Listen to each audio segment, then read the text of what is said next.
Hello, ladies and gentlemen. My name is Mica Pointer. I am a graduate employee at the costume shop here at University of Oregon, and I'm going to be helping you with instructing for this class. And for this video, we are going to be working on getting started for your sewing projects. So just covering some of the basics, like how to select the proper needle, how to thread your needle and prepare the thread, and how to get the knots tied into the thread you're going to be working with.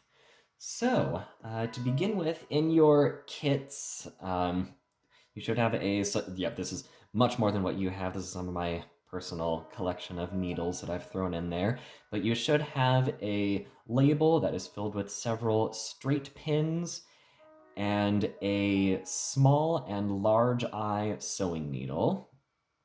Now, what situation would you want to use a small eye, and what situation would you want to use a large eye sewing needle? Well, it all depends on what project you're doing and what threads you're working with. So if you're using just the regular sort of cotton threads, that's obviously is a much larger spool than what was included in your kits, but it's the same basic stuff. If you're using just a regular simple cotton thread, then a small eye hand needle is sufficient for getting the project done. And you want something with a narrow profile, because if you get a great big huge needle that you're working with, yeah, having the larger eye and everything is great for making it easier to get the needle threaded, but depending on the fabric that you're working on, it might end up leaving a large hole behind it after you get the needle pulled through, which can be unnecessary and unattractive. So, of course, the smaller, the finer the needle for the finer fabric that you're working with. If you are working with a much thicker, more robust thread, like a button thread, or something with a higher thickness and density to it, then yes, obviously a larger needle with a larger eye, so you can get that through, and the needle will create a large enough hole to allow for the thread to be pulled back behind it. So, if you find it easier to start with a larger eye needle as we're working on these, then of course, by all means, I would challenge you to see if by the end of this you're able to thread the smaller eye hand needle. So, let's see if there's room for personal growth on that end. For preparing the thread, you're only going to want to pull off as much thread that goes from your fingertip to your nose. That way you just have an arm's length of thread and you don't have an unnecessary length that might be fighting against you later in the project. Because if you get too much thread, then as you're pulling it through, it can tend to, bind up on itself on the opposite side of the fabric and make a huge knot, which is either hellacious to unpick, or you just have to cut the thread and start over again, which of course makes everyone sad, and we don't want you to be sad. So just from fingertip to nose, for this purpose, I'm just gonna cut off a little bit here because that's all I need for demonstrative purposes, and just snip that off right here. Okay. And there are two ways of threading the needle, either single-threaded or double-threaded. I'm going to try and be brave and use the small eye hand needle. Let's see if I can get this on camera. And sometimes if you find that the end of the thread, here, I'm just gonna put this needle away real quick for safekeeping. If you find that the fibers are starting to unravel and like splay out, usually it's that fanning out of the fibers that's making it difficult to get the thread through the needle. So you can just kind of moisten your fingers a little bit. You don't want a whole gob of spit right there because that can fight against you as well. And just kind of gently roll it into a point, optimally following the twist of the thread, which is the way that the fibers are spun and twisted on each other to make the thread itself. And there's whole technicalities of Z twist versus S twist, but I don't know if it's beneficial for us to get into that right now. And you can, I don't know if you might be able to see, if you're finding it difficult just to aim at it like this, you can, to give a little bit more control, pull the thread in, and if you see, you can roll your fingers just to get the tip out, and that can provide a little bit more guidance. So let's see if I can get this in.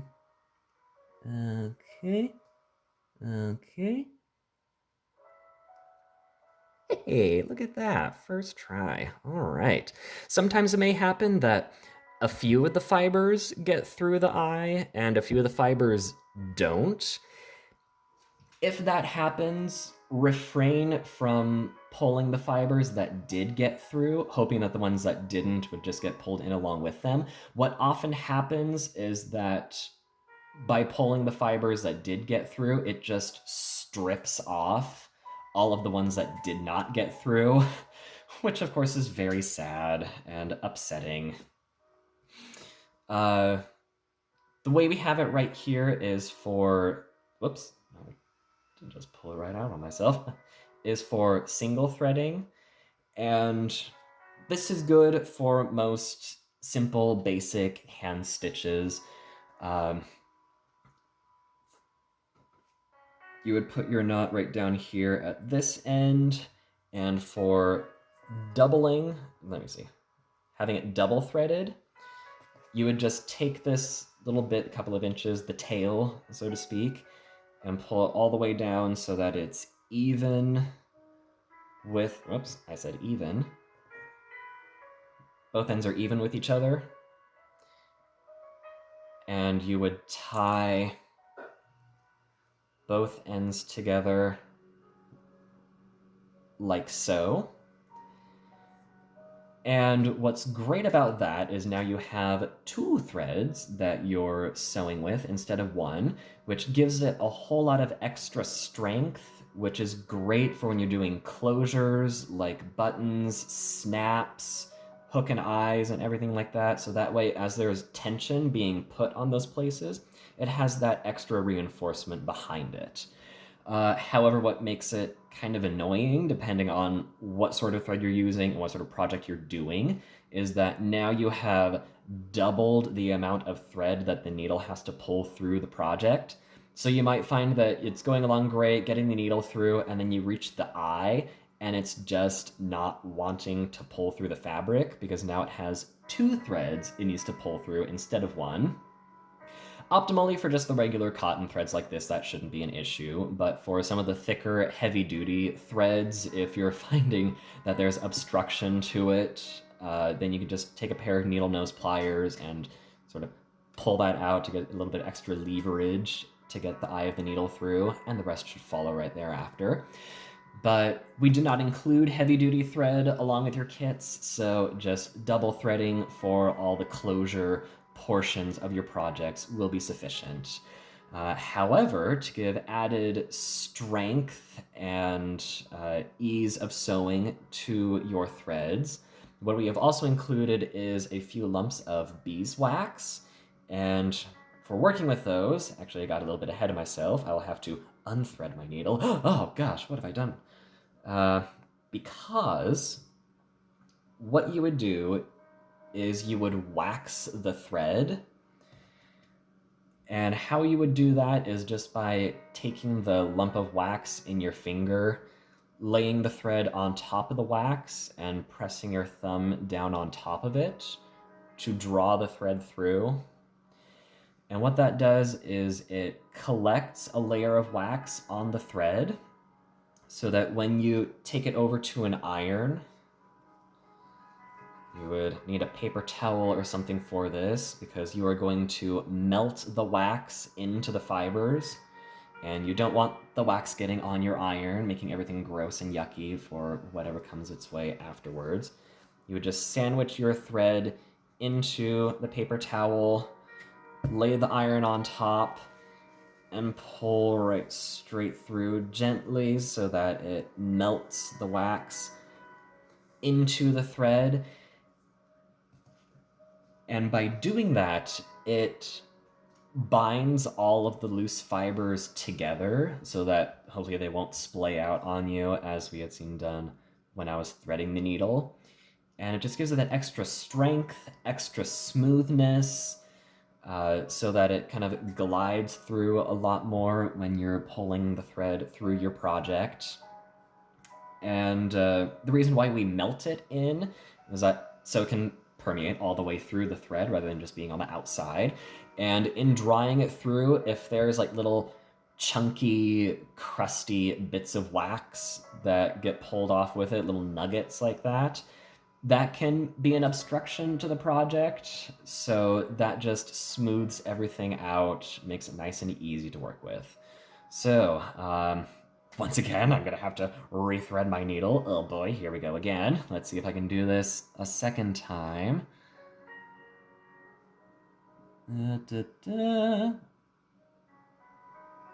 Okay, so might have to get my head in frame here. I apologize. And okay, second try. Not bad, not bad, not too shabby.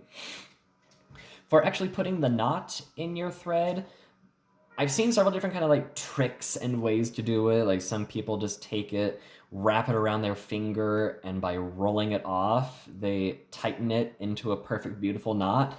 Mine never comes out perfect and beautiful, so I just do it the old-fashioned way, just making a loop, twisting the tip through the loop, and pulling taut. You don't want a huge amount of tail coming off of the knot because that's just a waste of thread. But all the same, you want it to be enough that you're able to work with it and get it knotted. I'm going to double knot this just to give it a little extra mass to be sure we have a good solid knot that won't pull through the fabric. Okay. And at this point, if you have a huge tail coming off of it, you can just take some scissors and snip that off, leaving just a little bit coming out, because if you clip it too close to the knot, then the tail can just slip back in and unravel the knot as you're working on it, which we don't want that. That just undoes all of your hard work. And there we have it. Your needle is now prepped, threaded, and knotted, and you are ready for whatever project comes your way. I guess for demonstration purposes, I'll show you how to do, for double threading it, how to tie that knot. Once again, you're going to make both ends even, and you're going to treat these just the same as one thread when you're going to knot them.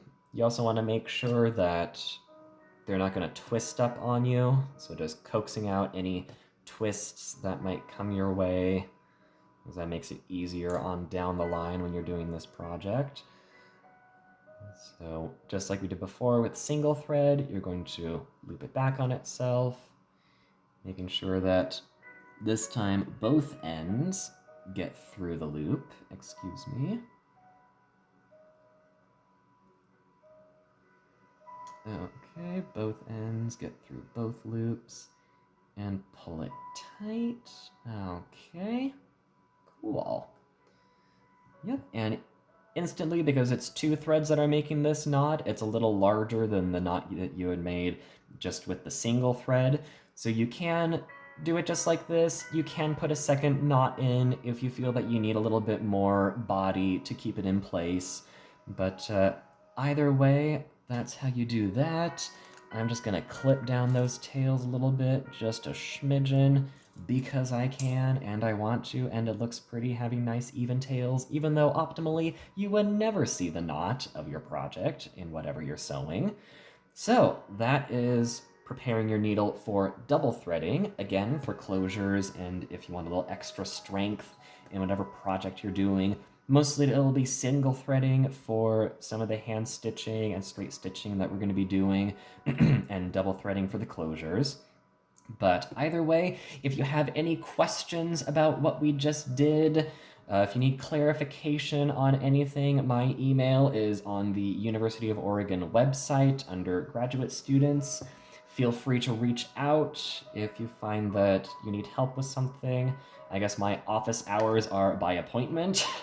So, yes, most often it'll be pretty early in the morning that I'll be responding to emails, or pretty late in the afternoon or evening. That's just when I'm at my computer. I try to discipline myself that way, but either way, I wish you good sewing and I hope all goes well.